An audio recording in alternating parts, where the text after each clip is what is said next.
and this is the truth. The only thing big or bad about me is, well, it's my breath. Doctors say I have UBS, uncontrollable breathing syndrome. Basically, when I breathe, I let out huge gusts of air. I can't control it, believe me, I wish I could. It's gotten me into so much trouble.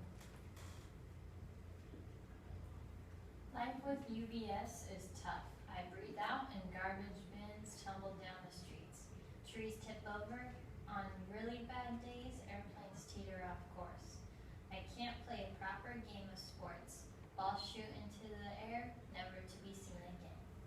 Hey, wicked Whitby, the other wolves yelled. How's it flying? Or, hang on to your hats, here comes Hurricane Harry.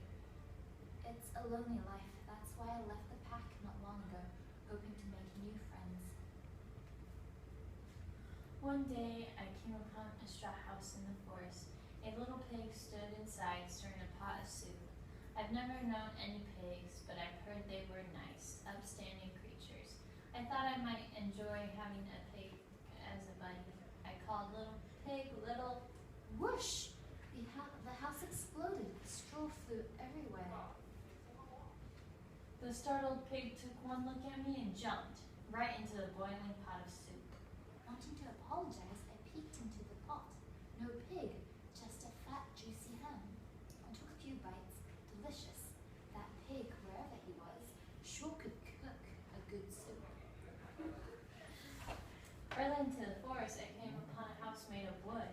A little pig stood inside frying potatoes over a fire. I called Little Pig, let... Crash! The wood house splintered into hundreds of pieces. The surprised pig saw me and leaped right into the hot frying pan. I was so sorry for blowing apart the pig's house. I wanted to apologize, but when I peered into the pan, no pig in sight, just strips of sizzling bacon. Yummo. Finally, I came upon the brick house. The little pig stood inside, stirring a kettle of stew. Little pig, let me come in, or let me in, I called. Guess what? The house didn't budge. The pig saw me and hollered, not by the hair of my chinny chin chin. Maybe he had heard about the other pigs' houses and the messes I had made. I needed to do something nice. So I gathered a basket of turnips and apples, and the pig opened the door, snatched the treats, and slammed the door. My stomach growled. I hoped the pig would share his stew with me, and we could be friends. I knocked, but he didn't answer, so I scampered up the wall and wriggled through the chimney. Not smart. Whoop! I fell right into the pot of boiling stew. Ah! I shrieked. You ruined my supper, the pig cried. But then he giggled. Goodness, look at you, he said.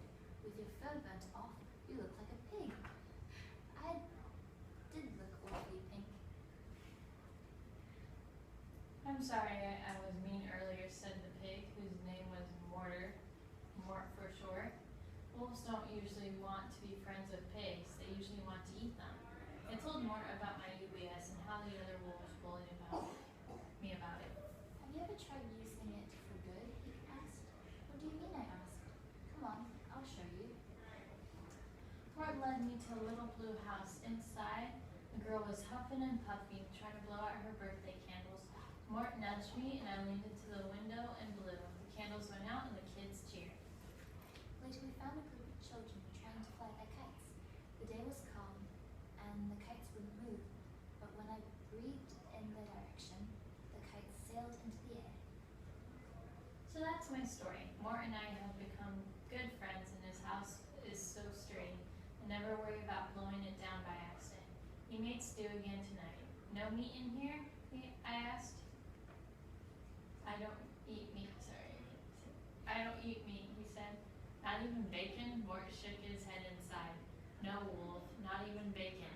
Not even when pigs fly. Okay, so who has heard this story before? I've heard of the three little pigs. Yes, the three little pigs. So why is it different from the three little pigs? The wolf is a good guy in this one. The wolf is a good guy. So why else is it different? They become friends after that. They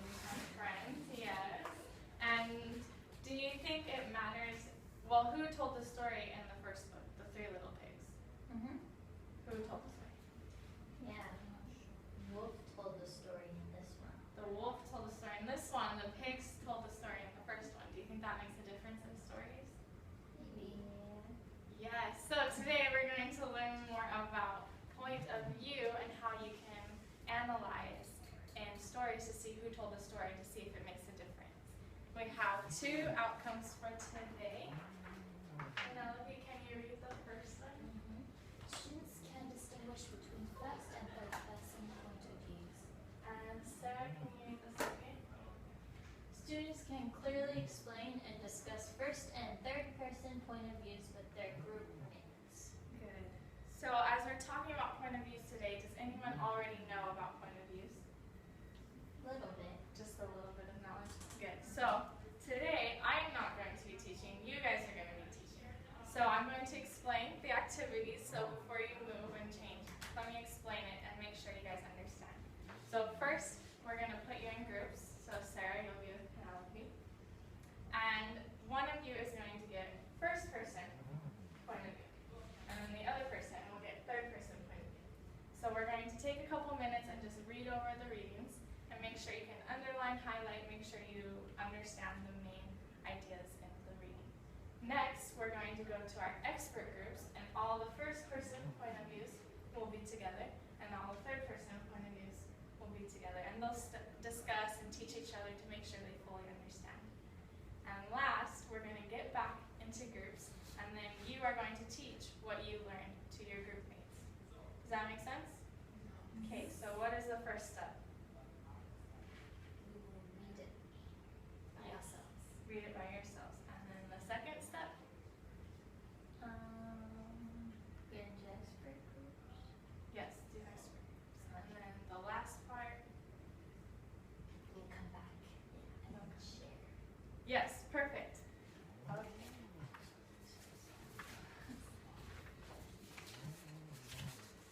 So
break off into our expert groups. So we'll have third person come over and first person just speak.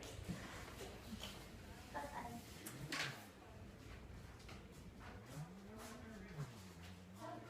Do you have any questions on the first person? Yes.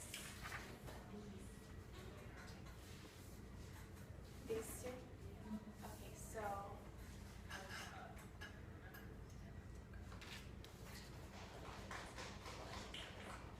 Okay, so I think for these it's just like these are possessions. So anything of your possession will use right. Then objective. It just makes it confusing because I know that when we do first person it's this subject emoji. But you go subject. Not sure for this either. What's my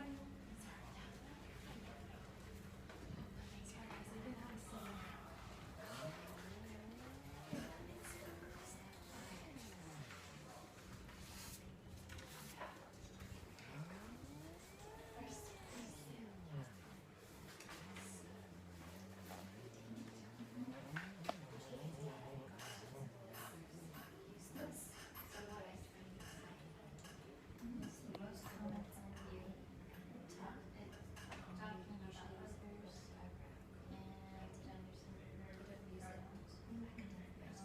either of someone's abuses and you described it as So do you ever use mine? What would you call it? he or she wants to share. I was wondering where it went. Perfect. Oh, thanks.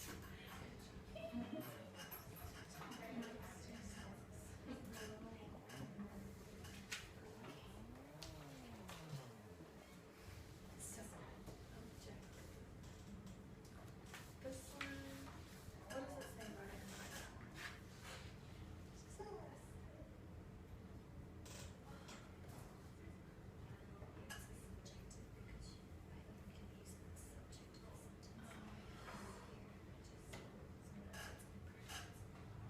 I feel like you would just use me and us when I feel like this is the most common, this is just rare.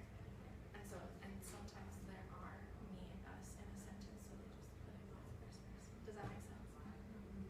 So that's just one way you can tell if it says me or us, then it says. Does that make sense? Okay. Do you have any other questions? Do you understand? No. First person. Okay, now we're going to get back into our home groups. Yeah. And we're going to share. So first person share what they learned, and then third person share what they learned. We'll go for about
It is from the I point of view.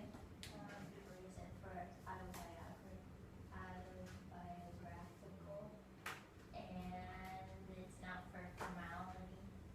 So you get stuff about yourself. Perfect. And Chelsea, can you explain third person for me? So third person, like Sarah taught us, is like her picture that describes it. It's usually the person who's explaining something else or another thing. So you're kind of like looking at it and explaining what's going on. Good job. Do you have any questions about first or third person point of view? Good job. Okay, we are going to take a short little quiz to make sure you understand and identify first and third person.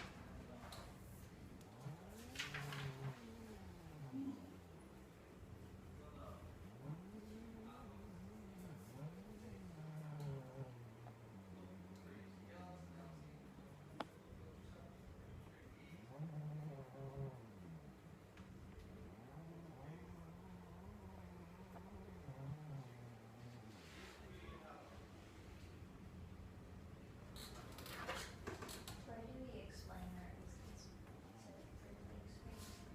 You can just circle in the text how you found it out.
Any more seconds?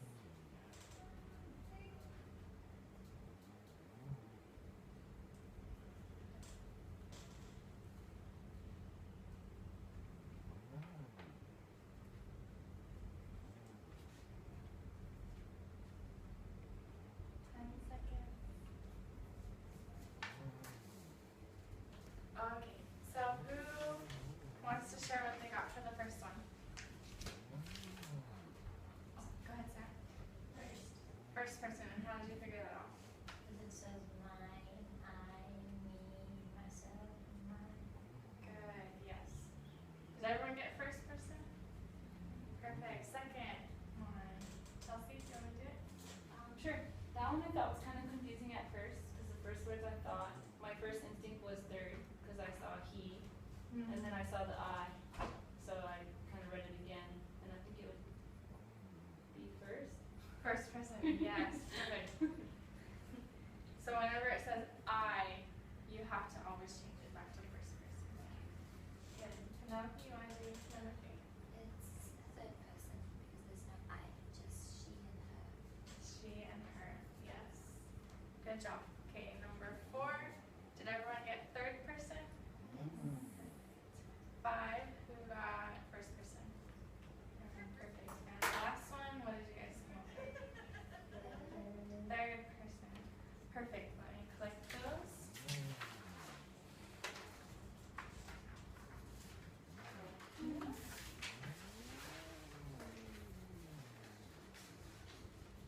So, everyone did so well. Everyone got 100%. We're going to reward you guys. So you can choose